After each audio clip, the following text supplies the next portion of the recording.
El año 85 ha sido especialmente terrible. Ausencia de salas de conciertos, desaparición de revistas y fanzines, invasión en las ECM de espacios sin ningún tipo de interés, etc. Todo ello parece haber enterrado definitivamente a la movida madrileña.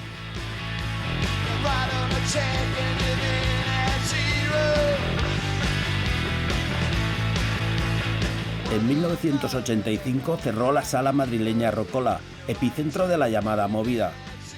Hay quien sostiene que ese cierre fue el desencadenante del auge del barrio de Malasaña como territorio musical. En locales como la Vía Láctea se refugiaron los amantes del rock de guitarras, del rock and roll, con un criterio más sectario. Toda la nueva ola musical, que a principios de los 80 sí que era música alternativa, con el paso del tiempo se acaba introduciendo en un circuito mucho más comercial. Y un local como la Vía Láctea, a mediados de los 80, con la aparición de pinchadiscos como Ángel Aparicio y Quique Turmix, sí que ellos establecen un punto y aparte y introducen un tipo de música con unos grupos que hasta entonces eran mucho más minoritarios y rompen un poco con ese pasado que en ese momento se había vuelto mucho más comercial para el gran público. Llegó a haber una escena efectivamente, ¿no? de rock and roll en el barrio. Había una serie de locales que de alguna manera pues, su música era el rock and roll y la gente que iba pues tenía ese interés en esos sonidos que eran de guitarra. Se ha hablado mucho del sonido de Malasaña, de los grupos que había en esa época. Más que un sonido de Malasaña, yo considero que lo que había era una efervescencia musical muy potente, sobre todo de música rock and roll americano, también venían muchas bandas australianas y tal, y entonces ahí yo creo que había una mezcla entre rock, rhythm and blues, punk.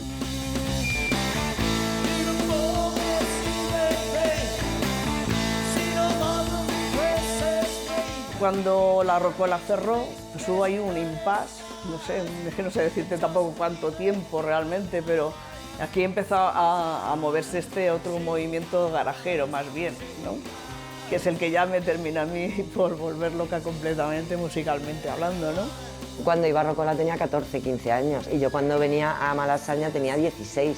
Entonces, a ver, lo que yo recuerdo era como un mundo hostil y de gente muy mayor, realmente.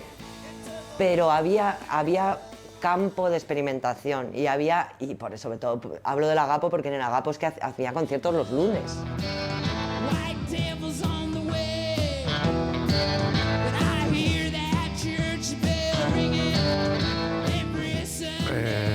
Malasaña se formó una especie de ambiente muy esnovista, de no atender a lo que estaba ocurriendo en la ciudad, sino irse al sueño de los grupos australianos, estadounidenses, suecos. Curiosamente, a pesar de que Madrid siempre ha sido una ciudad muy británica, no se escuchaba mucho rock británico.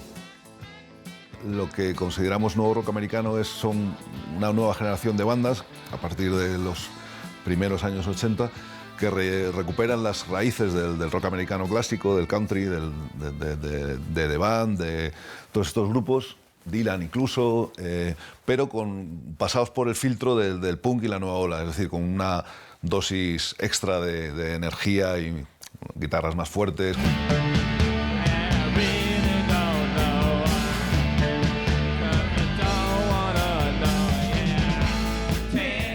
No fue generación espontánea. El cisma se venía produciendo desde hacía unos años con la aparición de los nuevos románticos y sus producciones grandilocuentes, y enfrente el nuevo rock americano y el rock de garaje. Pepe Eugena pertenece a una generación anterior, a la de Quique y Ángel Aparicio, y desde mi punto de vista es el maestro. Siempre fui aficionado al rock and roll, desde que aparecieron los Beatles. Poco a poco fui dedicándome profesionalmente a todo lo que tenía que ver con el mundo de la música y de los discos. Lo primero que hice fui disc jockey, luego decidí abrir un bar con unos socios. El bar era el Sushi Q, que fue el primer bar, el primero, donde se pusieron un disc jockey y 2 platos sin cobrar en la puerta.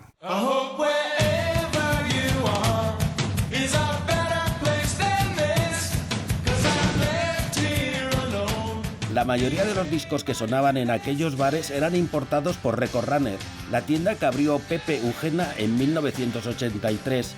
Más adelante fue promotor de conciertos. Decidimos una música que en ese momento acababa de empezar, que era el garaje, el nuevo rock americano, etcétera, etcétera. Y eso era la base fundamental de la tienda. La mayoría del material nuestro, el 90%, era americano, un 10% eran discos que teníamos de Inglaterra y Francia. Yo no me creía eso de que la gente que iba a un bar iba a estar con una libreta apuntando títulos y canciones y tal. A las 2 de la mañana con un pedo con un piano. Quique Turmis, toda una celebridad aquí en Madrid. 1, 2, 3, 4, 5, 6.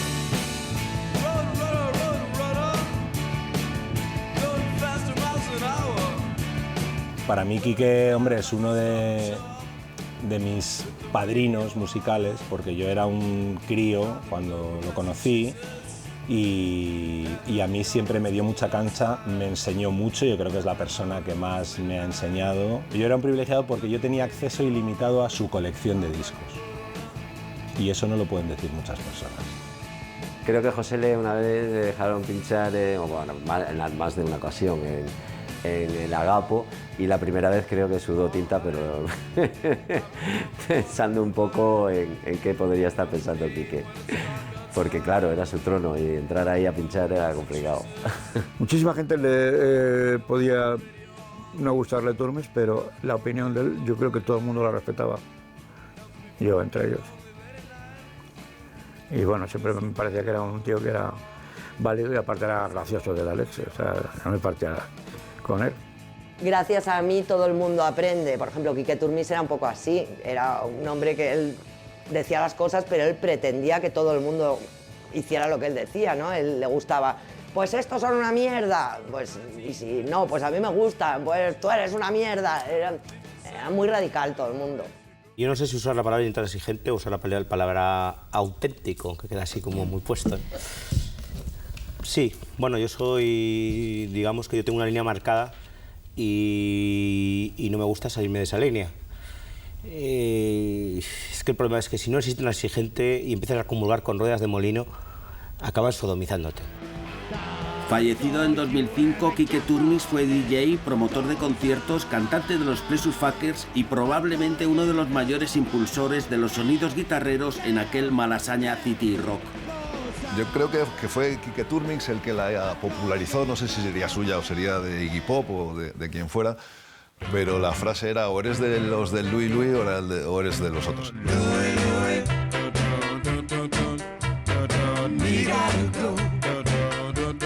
Y en esa época, pues por supuesto los del Malasaña eran los del Louis Louis y los otros no. Lo de si eres de Louis Louis o de los otros, lo repetía mucho Luis Mario Quintana. En realidad es un planteamiento absurdo. Puedes ser de Louis Louis y de lo demás, o sea, no tienes por qué negarte. Y de hecho, Louis Louis es en principio un cha-cha-cha cubano, o sea, que no nos pongamos exquisitos diciendo que solo lo que se toca en Detroit o en Greenwich Village de Nueva York es lo que vale la pena. O sea, todas las músicas están muy interconectadas. El Agapo es uno de los locales más diminutos del circuito del rock madrileño. Aún así, tiene un magnífico historial de grupos extranjeros y nacionales que han actuado allí, sobre todo los grupos más guitarreros. Ver un concierto en el Agapo es una experiencia fuerte, tanto por la temperatura como por la intensidad de la música.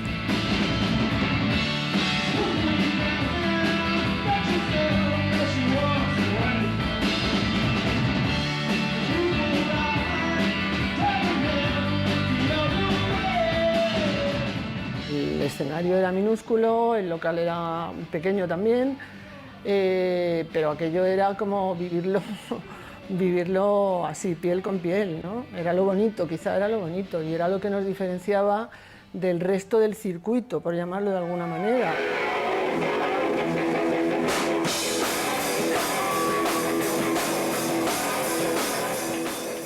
El Agapo para mí representó un poco, por decirlo así, donde acababas todas las noches. Entonces, ¿quién acababa todas las noches allí? Pues los más golfos, los que salíamos de trabajar, a veces trabajábamos en bares, pero sobre todo gente que le interesaba pasarlo bien, divertirse y escuchar buena música y hacer relaciones.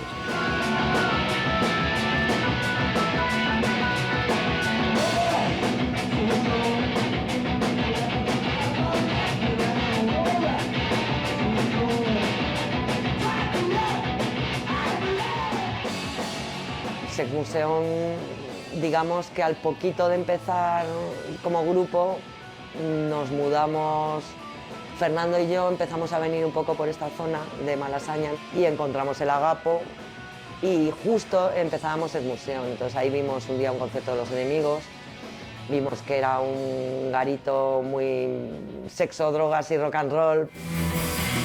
Esta noche voy a cogerte bien, nos iremos a casa de tu papá. Los que eran de la casa, que eran Sexmuseum, pues Los Enemigos, La Rueda, Los Ronaldos. Al principio, luego ya, pues evidentemente volaron por otros mundos.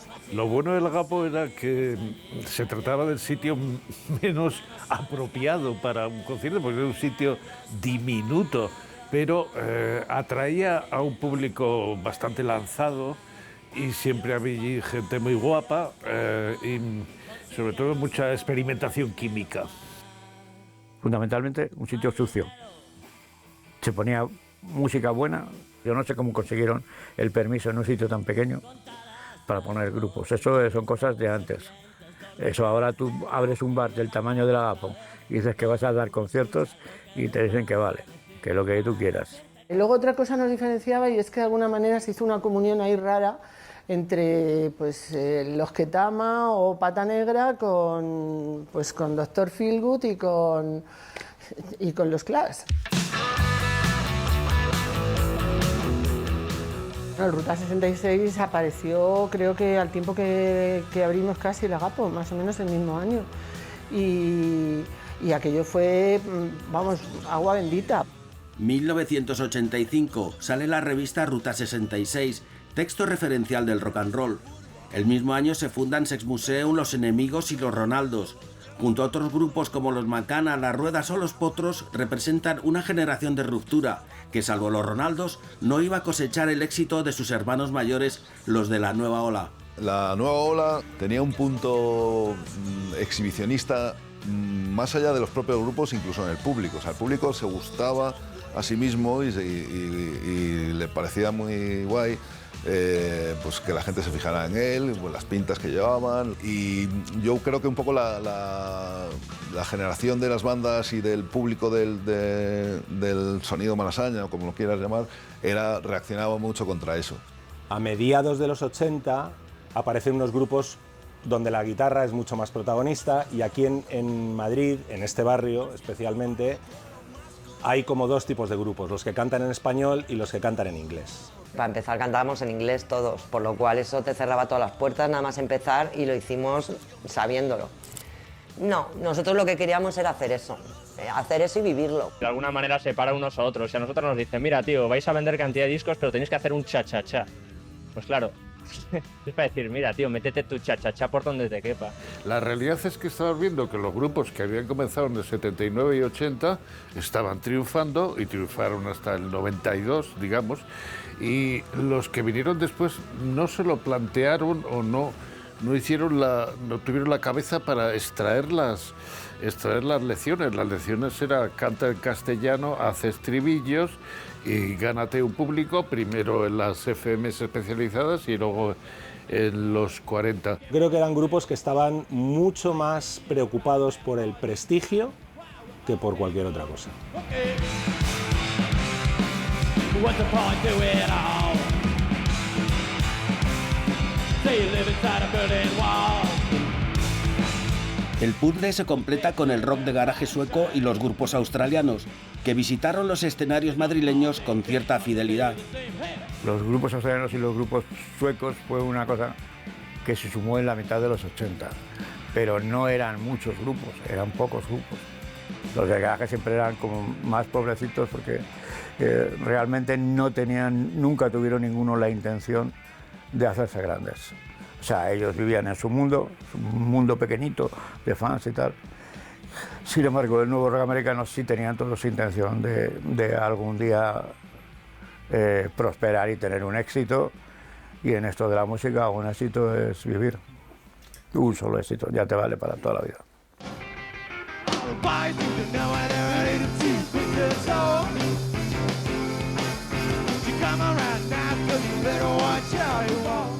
Cuando vino el mundo garajero, pues el flequillo y los botines eran básicos. El garaje revival realmente no tenía para mí nada peyorativo ni nada malo, sino todo lo contrario, porque además realmente es que hacían versiones y las mejoraban, ¿no? Date cuenta que los medios musicales que había de sonido y todo en los 60 tampoco eran tan potentes como en los 80.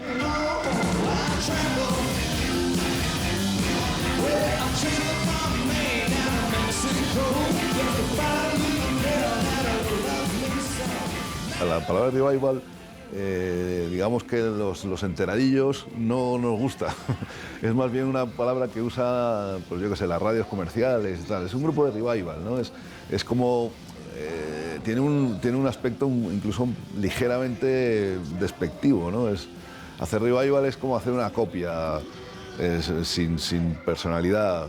Recuerdo haber estado un día en el Pachá y decirme el DJ que, yo es que no me gusta la música que pongo, yo lo que quiero es poner rock. Y digo, estás poniendo una música de morirte, tío. O sea, esa idea de que el rock era una música moralmente y estéticamente superior a las demás era y es muy perniciosa.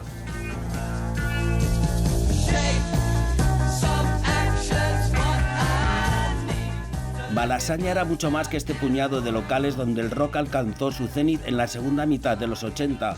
El Malandro, Nueva Visión, el Flamingo, Louis Louis o la Vaca Austera. No obstante, bares en apenas 4 calles dieron fama a este barrio madrileño. ¿Y cómo acabó aquello? A partir de los 90 y tantos, que recuerdo que la gente ya no empezó a venir tanto a los bares, que era la época cuando se empezó a hacer lo del botellón. Y eso era una clara evidencia de que ya la gente no venía a Malasaña por la música, sino que venía porque la fama que había cogido Malasaña, y venían y se ponían en las plazas sentados a tomarse las litronas, pero entonces la gente ya no venía a escuchar música como habíamos hecho nosotros.